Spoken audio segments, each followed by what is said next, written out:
and see him do his thing. And he got his own shoe. He's dropping his own. Come on out here, brother. Stop smiling over there. He just got a shoe. What's the date the shoe is dropping? September 30th. September 30th. Do your thing. Beamer, y'all. Claim a seat. Yo, what's going on, Black Footwear Forum? Yo, it's so good to be back.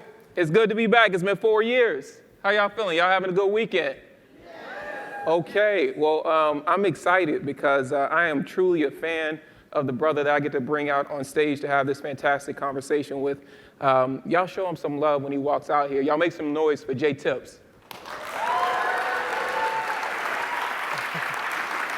My God. Get cozy, get cozy. You kick it over here, man. Oh, this right. is beautiful. This is beautiful. Thank you for having me.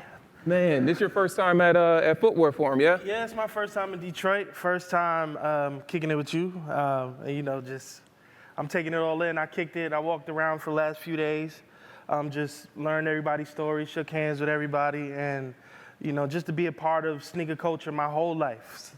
It's just beautiful to see where we are and how far it's come. So thank you for having me again. No, it's the best thing to be here this weekend and see so many Black professionals in our space. You know what I mean? And what I love about this conversation is we're calling you a newcomer, but in my eyes, I'm like, I don't really see you as a newcomer because I've been seeing you do your thing. But the thing I wanted to talk to you today is I want to have a very sneakery conversation. I want to talk about sneakers. And one of the things that was interesting to me was, you had this long lead up before you released your first collaboration with Saucony. And then you released it, and a lot of people were saying you got the top 5 release of the year. And I would venture to say that Saucony hadn't been regarded in that light in years. And so as a Bronx native, though, I have to imagine that you got a lot of love for some of the brands that we grew up seeing a lot more, such as Nike and such as Adidas. So I got to ask you, how did Saucony become your first sneaker collaboration? It's a question that I ask myself all the time. And, I grew up in a religious family, and, God wanted me where he wanted me to be. And, and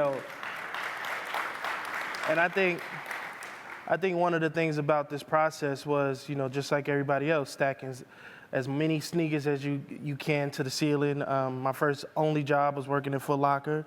Like, I lived, breathed shoes my whole life. But at the end of the day, when an opportunity comes your way, you got to prove yourself. And that's what I seen with Saucony, and I'm happy at the results. Man, a lot of us are happy with the results. One thing I love what you said, though, is showing up for what's meant for you, right? And the fact that that's what arrived is what the door you decided to walk through, right? Or the seat you decided to claim. I got to rock with my own statements here. Jason, who is the head of collaborations at Saucony, I got to say, every time I speak to him, he speaks very highly of you. Yeah. I wanted to know, how did you two first connect?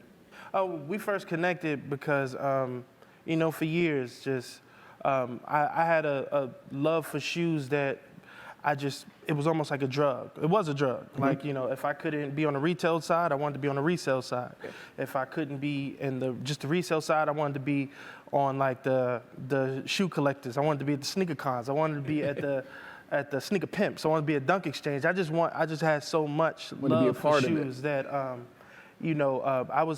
I was very frequent in Nike 21 Mercer Lab for a long time in New York City, and whenever the teams from Portland would come in, they would always Nike. Whenever the Nike teams would come in, they would always want to find a group of kids to get their insights from New York City. So I was highly recommended of kids that they always want to speak to, like the product line managers, just people in different realms, for whether it was Jordan Brand, whether it was Air Max team, whether it was lifestyle, whether it was apparel. They just wanted to put some stuff on the table and say, what you think of this? And I guess just the insights of being from the Bronx, and just having this knowledge, having just a love for shoes, it's just, I turned that into trips to Portland. I turned it into things like that. And from that, I met a gentleman named Jared Hall, who was a product line manager at Air Max for a while. And when he ended up leaving Nike, he was like, yo, I told my old boss, he's over at Saucony, about you. You designing hats, you doing pop-ups, you selling clothes,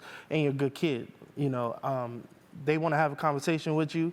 And that's when I met Jason. And from that point on, Jason became just a friend. He just became someone that I think you can never take for granted, because anybody can, get their dream of being able to work with a sneaker brand, but it could also not be what you expected it to be. Like, usually it's not. It's usually completely different from the things that we make up in our head, you know what I mean? And that's, I think, what's important, especially for some of the young creators and collaborators that are joining us today. I think it's important for them to hear your journey of how you ended up deciding to rock, you know, with Saucony and get into that place. One thing I wanted to ask you about kind of who you work with, because you're very intentional on who you trust to partner with your brand. And we had this conversation a little bit yesterday, but I really want to hear from the creator's perspective around what are the values that you look for to partner with someone on a collaboration with Saucony in general. What was it about Jason and Saucony? And I have to say Jason as well, is because we say these brand names, but it's people behind the scenes, right? It's us that's doing this work. So what was it that made sense? I think that me and Saucony, we found ourselves in a very interesting situation because I no longer looked at myself as just a sneaker collector. I looked at myself as someone who wanted more. And I think Saucony was in a situation where it's like we see what the other brands are doing as far as partnerships, collabs, and, you know, even collectors. Like, everybody's collection is probably more collaborations than Inline and GR and stuff too. So I think we just found ourselves a perfect marriage of just, the value to me was just, we needed each other in some way. And I didn't want to, you know, just be designing Yankee hats all day because that's the Yankees. Like, you know what I'm saying? So I got a chance to design some colors, and I got a chance to, you know, find people that treated you like family, people that, like, checked on you, checked on your mental health, came to New York to see you, came to, sometimes meetings get cut short just because we want to, you know, just like we're working too hard right now and stuff. And I just think at that time, we kind of just needed each other, I feel like. And you can kind of see in the results of, like, they want to find somebody where the product can win, and I wanted to work with a partner that I had a little bit more free range. Man, I think the best thing in that is, like, you needed each other, right? And sometimes, to me, that's the best is when we can meet each other 50-50. Because sometimes when it's the opposite way, you don't feel like, sometimes it can't always feel like you're getting the best treatment out of that partnership.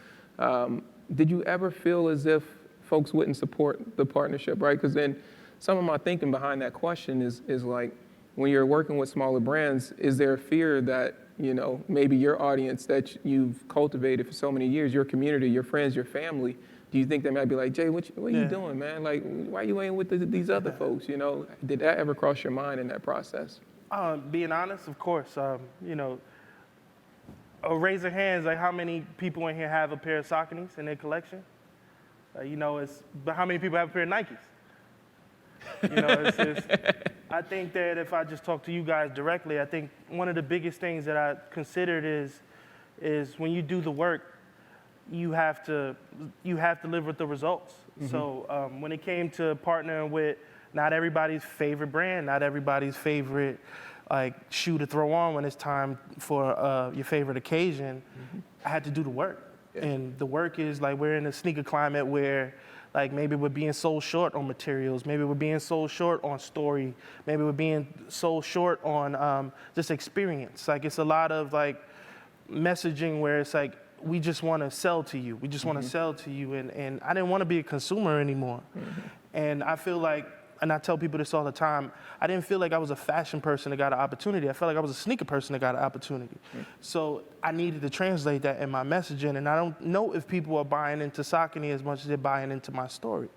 And I think my story of working with Saucony is an underdog story. It is someone who has a love for shoes, but maybe is not Travis Scott. It's not J Balvin. You know what I'm saying? He's not Jown. He's not, you know what I'm saying? He's not Double Tap. Like, it's someone that comes from these streets, someone that has this story, someone that worked retail, someone who clocked those hours, someone who stood on a line, someone who, you know, paid a bad deal, someone paid a bad price, someone who paid a good price.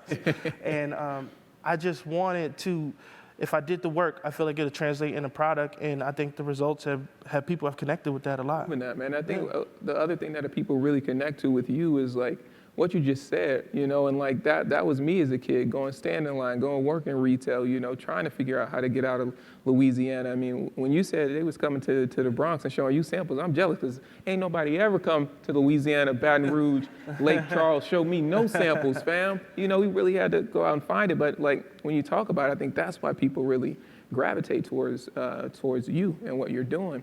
I also think it was great that you're telling people how Saucony is actually pronounced. But I also say, if you say Saucony, we rock with that too.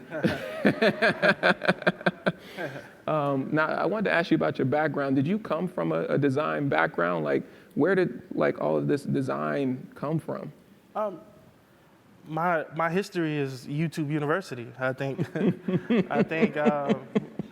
I tell people all the time that I think when you have big dreams, you can't let anything come in the way of it. And after a while, like that budget gets tight. Like you have to prioritize. I have 2 children, so I don't have always the turnaround time to pay someone to do graphics. I had to learn. I had to not only was I never going to be able to keep up with how much I loved BBC Supreme and all of that stuff. I needed to wear my own shirts because the cost is different. Yeah. So I think after a while, it was like if I have a music show, if I have a performance, if I'm going to a show, after a while, if they're going to be taking pictures, I want to be wearing my own stuff. And I think that's where my love for just design came from. And you started to realize, I tell people all the time that the moment that it all clicked to me was I had a performance in because I do make music. I had a performance in New York City, and the merch table had a longer line than the stage. And just for like independent artists in New York City, someone that these ticket sales are gonna help me just pay my phone bill. Right. I realized that I may have something with the merch. So what I did was I created like a custom Nike Bespoke. I created I went to Lids, put some embroidery on the hat, and I just replicated an entire rollout for like I was Kanye West. Yeah. But you did it for your show. But I ended up on Complex. I ended up on Nice Kicks. I ended up on all of this stuff, and I was like, wait, maybe I should try to take this a little bit more serious, and that's where my brand Savior had formed. And just hitting cities, doing pop-ups, selling embroidered fitted, selling shirts. It's just I kind of just went with it, and I think that that's also something that a lot of people take for granted. Sometimes when you get a sign, you have to follow it. And not only do I not have love for music, but at the end of the day, it's like maybe what I learned through this, trying to get discovered through XXL and the Source and all this stuff, it's more accepted in this industry. Way. Yeah. No, you're absolutely right. Sometimes when you're locked in and what you think is supposed to be, there's this whole sign that's here hitting you in the face. And sometimes it just takes a bit to realize that. Are there other aspects of that, of your love of music and your career as a musician that you feel like you apply to this world and how you're building your brand in this way? Yeah, all of it. I don't want people to underestimate like knowledge retention. Like there's things that you can learn from what I'm saying, whether you agree with it or not, things from what you're saying, things from other talkers, things from other speakers, or things from other brands, things that and you just kind of retain it all.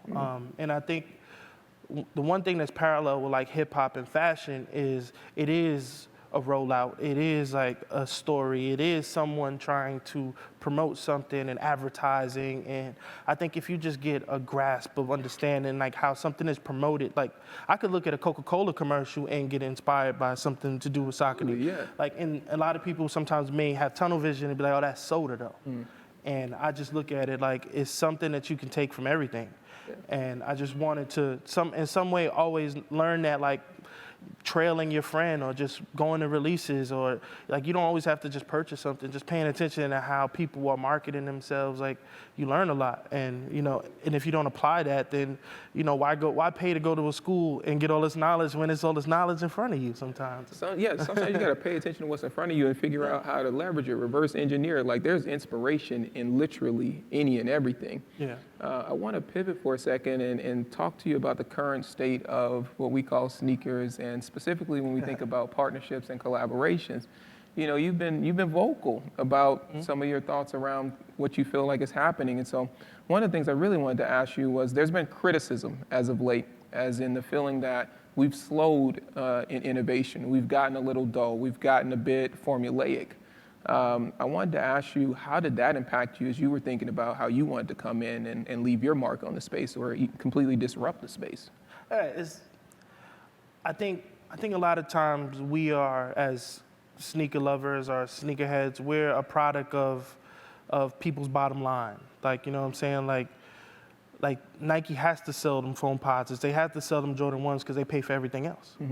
But at the end of the day, like we want something else. We want, our favorite thing. We want this and that. And I just think that, no knock against anybody else, but I want to fall into a place where I don't want to have 14 boxes of the same shoe in a row. I don't want to have like just so much loyalty to a product that I'm not really like accepting new ideas. And this is also an interesting segue too, because it was a few years ago, I was out in Portland, and I had met with a few people from Jordan Brand team, and I just spoke about like new ideas need to be accepted, new innovation needs to be accepted. Like you have to remember that the Jordan 8, the Jordan 7, the Jordan 5, the Jordan 4 was a new design at one point.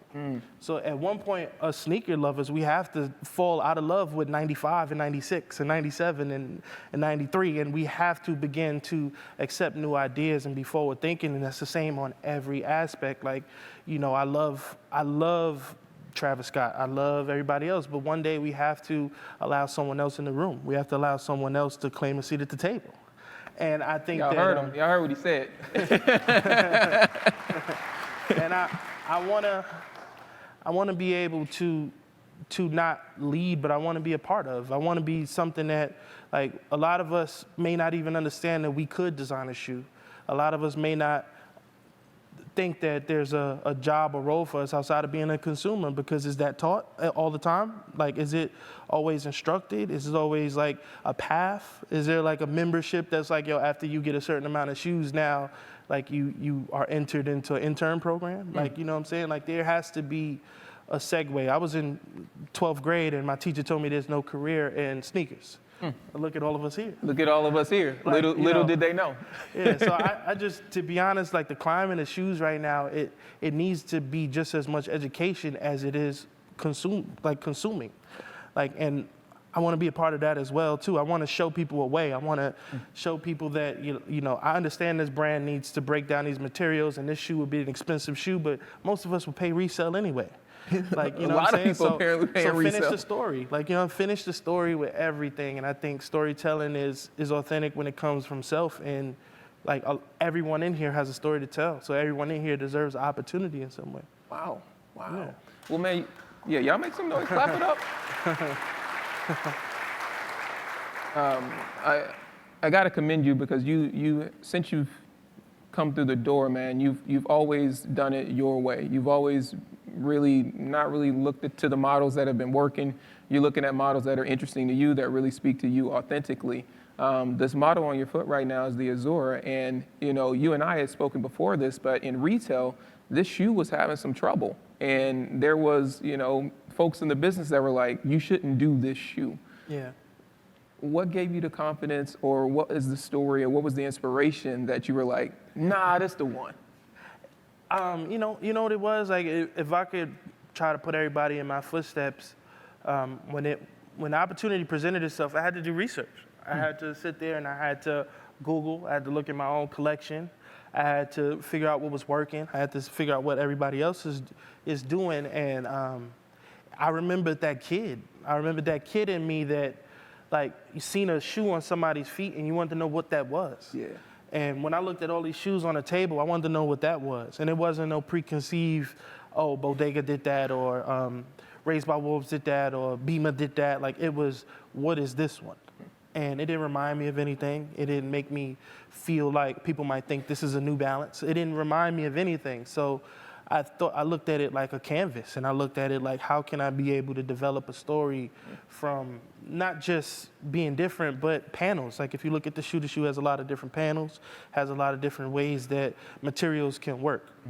And not to be so technical, but like, I can put suede here, I can put mesh here, I can switch the tongue, and I can do this, and I can put embroidery in a collar, and I can do things, and I can just tell a lot of different stories. And I think the thing about consumership is we may not always know what we don't like, but we know what we love. Absolutely. So I wanted to put things into perspective of people look at my shoe and you can look at somebody walking down the street and they're like, what are those? What are those? in a positive way. Yeah, not the other way. But that's how I grew up. I grew up with like wanting to break a neck. And most of us want to break necks. Like most of us, when we packed our bag to come out here, like we made sure we had that shit on. Absolutely. Like, you you can know look, what I'm when you see saying? people walking around, you like, fam, Yeah. I know you pulled out the vault. So I wanted to, I wanted to do that from a design aspect. Like I didn't want to do anything that wasn't gonna break a neck, and I broke a neck. Broke necks. now tell me about the color, right? Because when I look at this sneaker, you didn't follow any sort of color blocking, dynamic rule, boundaries, guidelines, and you weren't afraid of color. Where did that inspiration come from?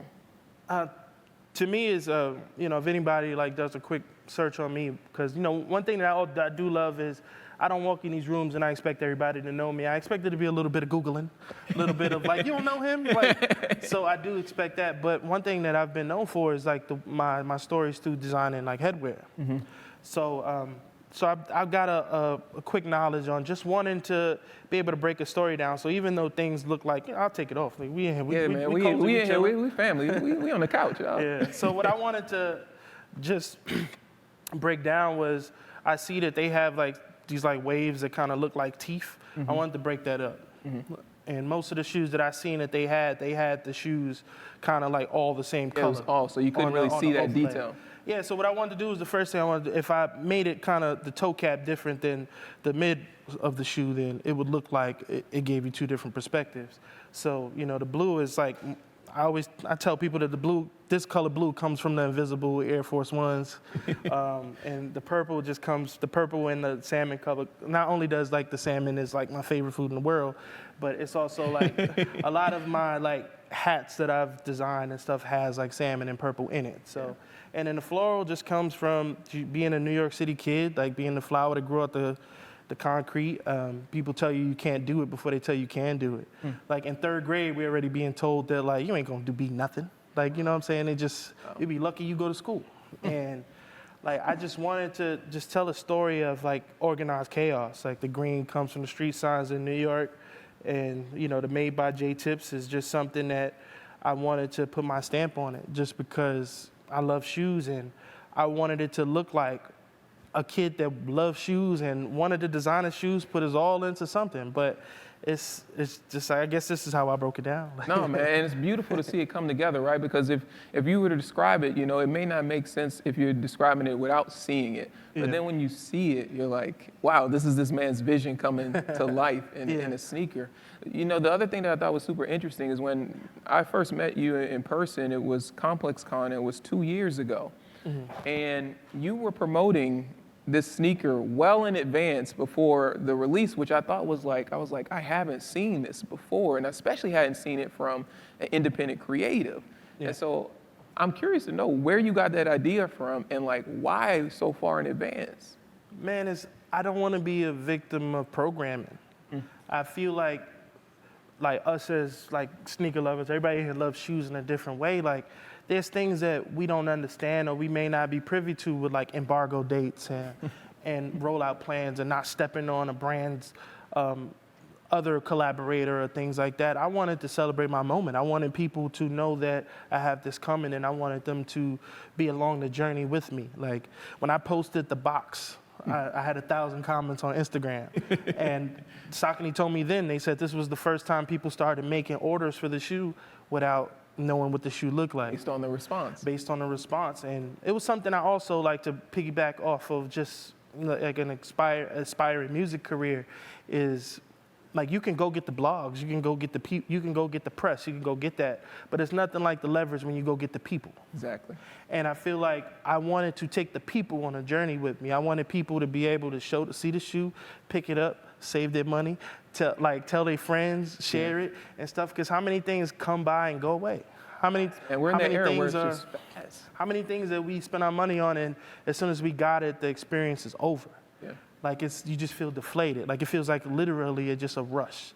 And I just wanted to create something that felt like art, something that felt like I just wanted to be close to it. Because that's why I used to go to them sneaker shows. Yeah. Like now people go to sneaker shows to get a pair of Yeezy slides and a pair of Panda Dunks. But now I used to go to them shows because I just wanted to get close to the Air Max. Yeah. I wanted to get close to the Yeezy 2s. And I wanted to get in the room with people that like are movers and shakers, and that's what we're here doing now. But that's why I wanted to take people along the journey, because the journey is the story as well. Yeah, the Like, journey is absolutely I the think if story. people have questions about who's this guy, what's he doing, but you see that I took you along the whole journey, it's like this purchase means more to you. This cash exchange means a little bit more to you. You feel invested. Absolutely, way more than just a social media post. And I appreciate you when I reached out to you and I was like, Jay, like, we're getting ready for our first one. Like, what advice do you have? And I remember you telling me, he was like, bro, just whatever you think you want to do it. He's like, because you only get one. You only get your first one. And I'm so appreciative of, you taking the time to share that advice. The release happens, right?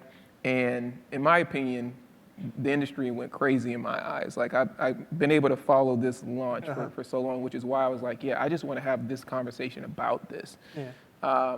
And you're here at Black Footwear Forum, then you're on ComplexCon, and you're in Sneaker News, and you're popping up at all these places. You got rappers from Griselda wearing your sneakers. I have to imagine that you couldn't necessarily foresee maybe some of the things that would come beyond that. Do you feel a sense of responsibility that comes along with, this ride that you're on now? And, you got future projects that are coming and future things that you're going to do. How does that sit with you? The responsibility to me is the work. I think that the reward for good work is more work. And I think that a lot of us are chasing sometimes things that like aren't really like connected to our why. Like, why are we here? Why did you want to pursue this career? Why did you want to do that? Like, I think you got to stay connected to that. Like, I love celebrities wearing my stuff. I love the press. I love all of that. But I still have a responsibility that I need to pass on something to my children. I still have a responsibility that the kids that grew up in my neighborhood still can aspire to be. And a lot of the things that people like reward you with, like really like I'm proud of you and stuff like that. Of course, that's some form of currency too, and it makes you feel like, you want to keep pushing. But my responsibility is to tell a genuine story and to be able to live a life that, continues to have a nice work-life balance, because it shows up into the work. Absolutely. So, I just want to be able to create on a high level, and I think that everything else kind of just comes with it automatically. Like, you know what I'm saying? Like, one of the best things that made me feel like, oh, we did it, was when I seen like 21 Savage wearing them courtside at the Celtics game. That's what I mean. Yeah, but at the end of the day, like, that's a product of just good work. So I think if I could give anybody advice, it's like, you keep the good work, everything else falls in line. Anybody still fronting on you? There's a few. Yeah, there's a few. I keep the little chip on the shoulder a little bit. Absolutely, man. I mean, I think you kind of have to. Where did that come from? Because that was a large part of the messaging for this release. What was happening? What was happening behind the scenes? The Remember Who Fronted on the sole of the shoe. It's just that chip on my shoulder. That's on everybody's shoulder. We all haven't been selected for a job. We all haven't been the first choice in anybody's process. We all haven't seen things that we really, really wanted to do, that we really manifested come to light all the time. We all have traded numbers with each other and people didn't stay in contact. It's just, this is for that. This is for the person that maybe didn't understand where you were going with it, but it's like you also got to find those rooms where people do. You know what I'm saying? Like, people where you can't kick your feet up and you can't be comfortable. Like, I didn't want to force things anymore. So if we remember who fronted, it's just something you got to kind of keep that little chip on your back. But at the end of the day, it's also like it got to be fueled to kind of get to the next meal and the next opportunity too. Like, one thing that I was told by someone when I was trying, people look me up. Like, I designed a bespoke. I was trying to I was trying to really, really see what's the possibilities of doing anything with it.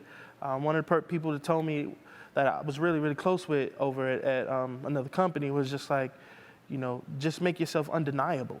Like, make the work undeniable, make your story undeniable, and nobody can tell you anything. And I just think that that's also like what I mean by remember who fronted too. Yeah. So. Yeah, man, you actually really carving out that lane for yourself, fam. Yeah, come on, man. My last question I wanted to ask you before we leave today is we have the industry, a large representation of it here, and I think we're all invested in where it's going to go. I'd be curious from, your eyes and, as a newcomer, where do you want to see the sneaker industry go? What do you want to see next?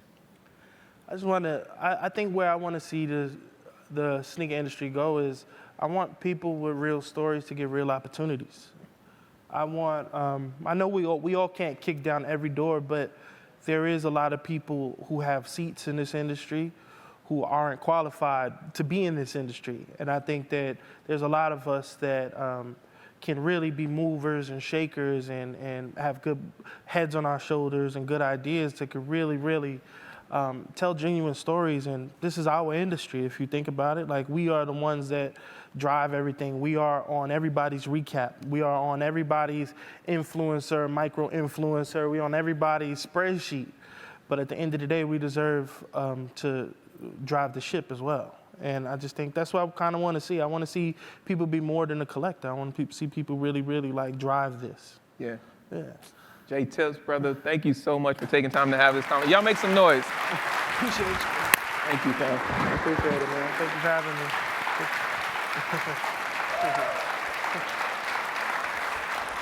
Encore ever. Yeah. All right, let's take some questions. Hands up, and we'll bring mics around. I'll let Matt and company choose who's gonna. Okay, first question, my man's. What's up?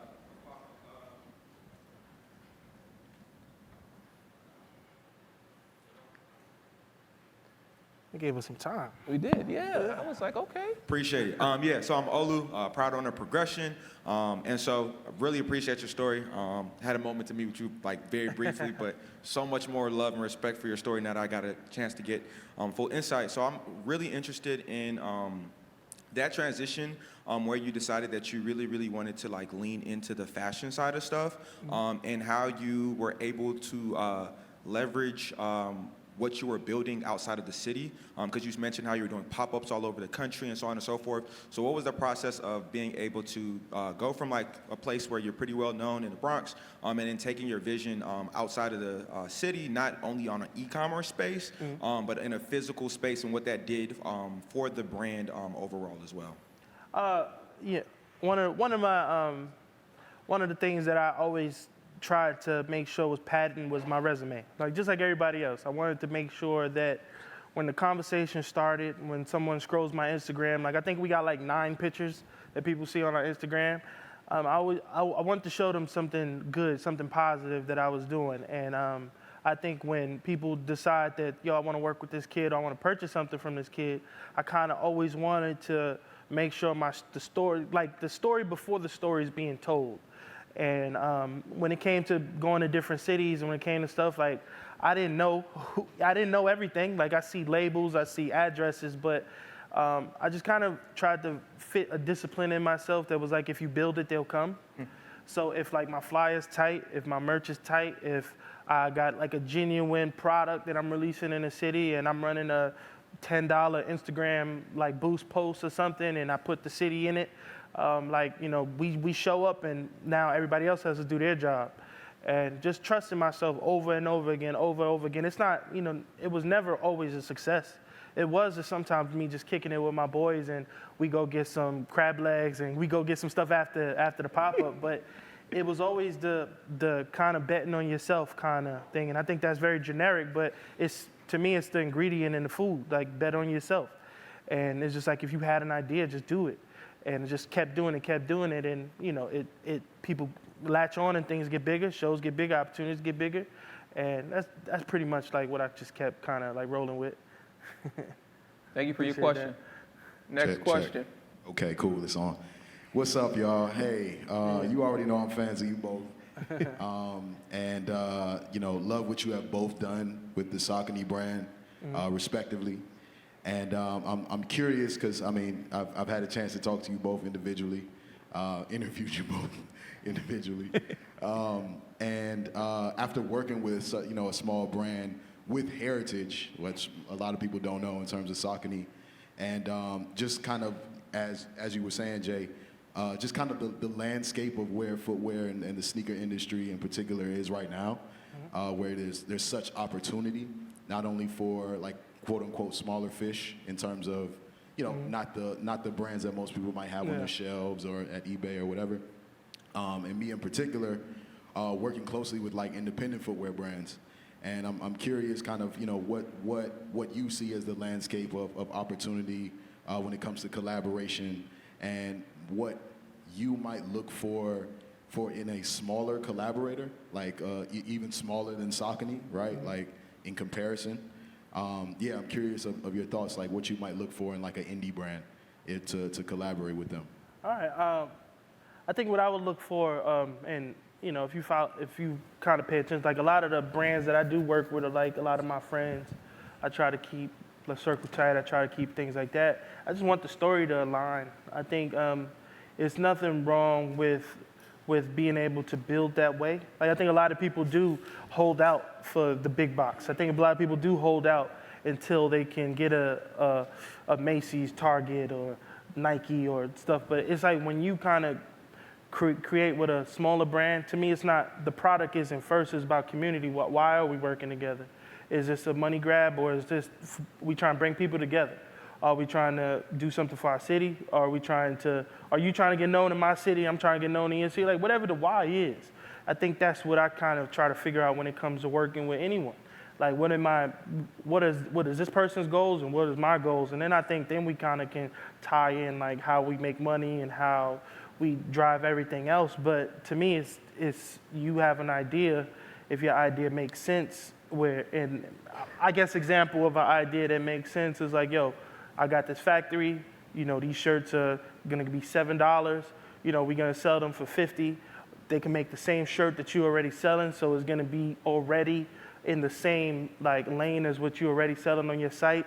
We're gonna do this, we're gonna do that, we're gonna do it at a basketball game, we're gonna do this, and it's like, all right, let's roll. Like, and I just think that it just has to make sense.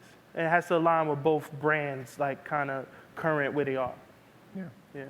The only thing I would add to that is like the opportunity to me is here and right now. There are a lot of entrepreneurs in the building right now that work in our industry. Dwayne's already talked about a factory. Like there's things that need to be taken advantage of right here, agnostic of brands. So that would be the opportunity that I'd be like running around here right now, talking to a lot of these different people that are here right now. No doubt. Peace. Next question. Peace. Peace. How y'all doing? I hope that y'all doing well. Jay, I want to say you're definitely an inspiration. Thank you. My name is Ruben. I'm a painter, multi-hyphenate creative, and there was something you said that kind of stuck out to me. You said you was an artist first, but then you realized that there was a big-ass line, excuse my language, to your clothes, right? And I want to say, how hard was that decision to make to choose one over the other? Because I feel like one of my biggest struggles right now as a creative is to pick one. It's hard, I'll be honest with you.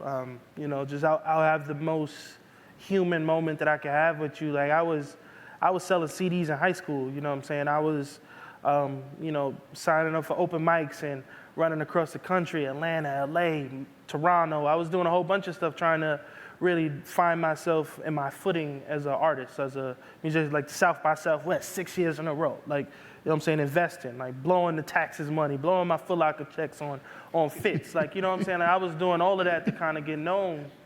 But, at the end of the day, if we still like are one temple, like, you know what I'm saying? So if my goal is to just live comfortable and my goal is to be able to provide for myself and provide for my family, like if I'm able to sell more shirts than I am CDs, like why would I ignore that? And why would I ignore that, it's still going into the same thing? And to be honest, like just like people who work a 9-to-5 job but also are entrepreneurs, like sometimes you got to funnel this money to provide for this passion. So if I'm able to, for the next 5 years, just drop 25 shoes with 25 sneaker companies and then say, surprise, J-Tip's new album coming out, then it's like, what would be the difference?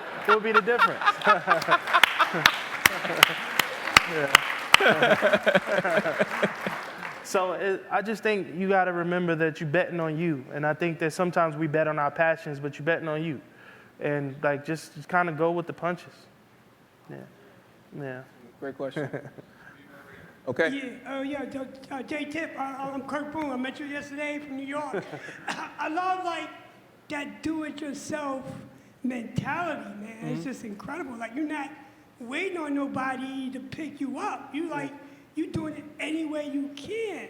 So just tell me a little bit about that. Is that like growing up in New York and having that hustle and bustle and, jumping turnstiles? I'm gonna get mine no matter what. But tell everybody, like, that grassroots feeling of just do it yourself no matter what.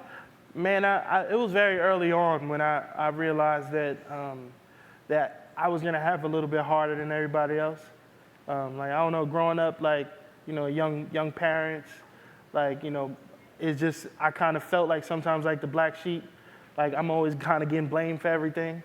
But it's also like, even as I like continue to like love sneakers, love clothes, like maybe I wasn't always like the freshest or I wasn't the flyest, but it's like, I felt like I was doing my thing. But I think that kind of translated into like my career path. It was always like, I'd never really compared myself to others, or I never really suffered from FOMO because I realized that I was gonna have a little bit different situation than everybody else. So this person may be a very gifted person when it comes to opportunities, but I'm the one that gotta show up. Like my friends may get their flights covered from these brands, but I'm the one that gotta pay for mine. You pointed at me. No, but it's like, it just always kind of like, I didn't wait for anything, man. I didn't wait to be selected. I didn't wait for like to find the perfect person. I just learned how to do everything. And eventually things started to make sense that it's like, you got to go get it. And I think that's, like I said, sometimes things are generic, but sometimes it's true. Like it's the pepper in the pot. Like you have to go get it. And I don't care who tells you different. Like you have to, all walks of life, you have to go get it. Like it's not gonna happen when you're on your couch. It's not gonna happen with you kind of just waiting for that right DM to fall in your lap. Like I learned something recently, and it was like most brand deals and most opportunities happen at a bar at 2 a.m. in the morning when people are drunk. Facts. Like you have to go get, like, it's not just gonna be someone telling you like, yo, you're so talented, you're so gifted, and we want to give you $100 million. You gotta go get that. You gotta go get it. So just the do-it-yourself mentality just kind of came from just understanding that, like, I got a little bit tougher task than everybody else, so I got to prove myself 3-4 times more than everybody else. So. It's funny what you said about the deals coming together. Yeah. My Saucony deal was like 1 a.m. in the morning after ComplexCon. We got one more? Yeah, hi, Ken Golden from BMG Music. I first want to say I love that you embrace both sides of your creative mind and continue to use that to drive your development. That being said, I'm wondering how much, or if at all, you allow your musical brain to intertwine with your designer brain and kind of feed one off the other, whether it be in your marketing and your advertising of your designs, or even in the creations you're making of the sneakers. I use that brain every day. I think one thing that's underestimated about the music industry is like just the people who feel like they're a star. Like, you know what I'm saying? The people that walk in a room and like can't nobody tell them nothing. Like, I think that I got all of that from music, my confidence, my basic media training, learning how to speak in front of others and learning how to do all of that. And as far as like just musicians kind of run the sneaker game right now too. Like if you think about it in some way, like I don't think that, I'm not gonna put myself in that realm, but if you think about like a lot of the big top tier collabs, like those are musicians.